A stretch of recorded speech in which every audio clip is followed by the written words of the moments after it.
बोले तुम न मैंने कुछ कहा कहा मगर न जाने ऐसा क्यों लगा लगा कि धूप में खिला है चांद दिन में रात हो गई, कि प्यार के बिना कहे सुने ही बात हो गई।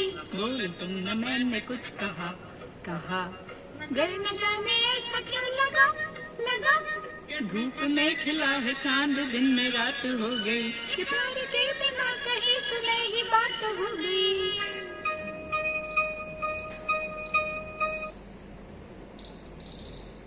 गुड मॉर्निंग, शुभ प्रभात, सत श्री अकाल, आदाब दोस्तों।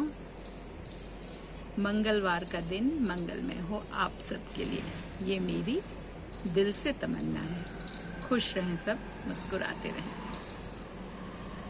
तो आज की जो कहानी है उसका सार जो है वो ये है, चलो रहने देते हैं, सार अंत में समझते हैं क्या है इस कहानी की। तो ये एक यूएस की कंपनी, कैफे कंपनी थी जो कॉफ़ी वगैरह केटर करती थी लोगों को। तो इन्होंने सोचा कि हम अपने कंपनी का एक्सपेंशन जापान, टोक्यो जैसे देशों में करें।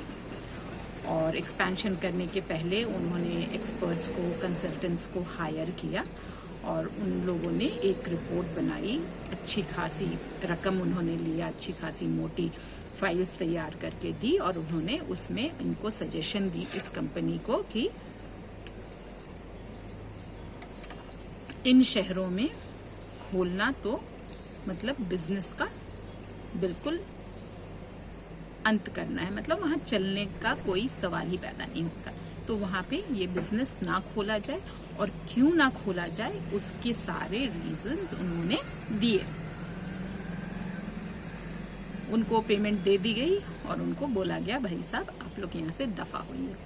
फिर उस कंपनी के जो फाउंडर थे उन्होंने उस रिपोर्ट को पूरा पढ़ा, सारी उसकी मतलब क्यों नहीं होनी चाहिए ये सारे वजह भी पढ़े, सब देखे, और फिर उन्होंने तय किया कि नहीं, खोलूंगा तो मैं जरूर। और फिर उन्होंने रिस्क ली और टोक्यो में, जापान में इनका लॉन्च हुआ कैफे।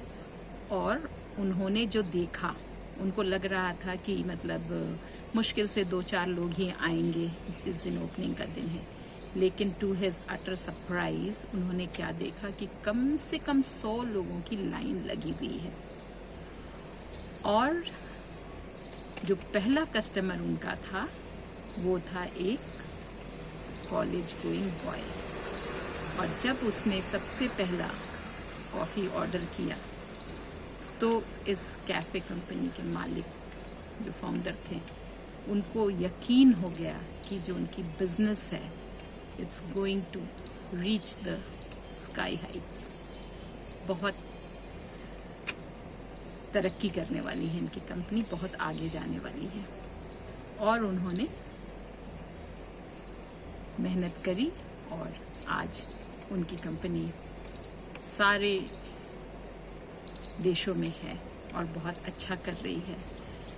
तो इस कहानी का सार यही है कि एक्सपर्ट्स की सुनिए। एक्सपर्ट्स वही बताते हैं जो कि हो चुका है, जो कि बीत चुकी है। कल क्या होना है वो तय कौन करेगा? वो सिर्फ आप तय करेंगे कि आपको क्या करना है। आपको जिंदगी में रिस्क लेनी है कि नहीं लेनी है। जब तक आप जिंदगी में रिस्क नहीं लेंगे, जब तक आप आउट ऑफ द बॉक्स जाकर के किसी काम को करने की हिम्मत नहीं करेंगे, तब तक आपको पता नहीं चलेगा कि वाकई जो हम करने जा रहे हैं वो इसमें हमें सफलता मिलेगी कि नहीं मिलेगी। जहाँ रिस्क नहीं है वहाँ सफलता नहीं है, क्योंकि without risk there is no game. तो एक शायर ने बखूबी कहा है कि सीढ़ियाँ उसी को मुबारक जो छत पे जाने की तमन्ना रखते हैं। सीढ़ियाँ उसी को मुबारक जो छत पे जाने की तमन्ना रखते हैं, और वो अपना रास्ता खुद बनाते हैं, और वो अपना रास्ता खुद बनाते हैं जो आसमानों को छूने की तमन्ना रखते हैं। तो जो आसमानों को छूने की तमन्ना रखते हैं वो किसी के बातों की, वो किसी भी रिस्क की या किसी भी तरह की कोई असफलता उनके आड़े नहीं आता, उनको रोक नहीं सकता अपना मुकाम हासिल करने में। तो इसलिए कहते हैं कि सुनिए सबकी लेकिन करिए अपने मन की। So good day, good luck, keep rocking, love you all.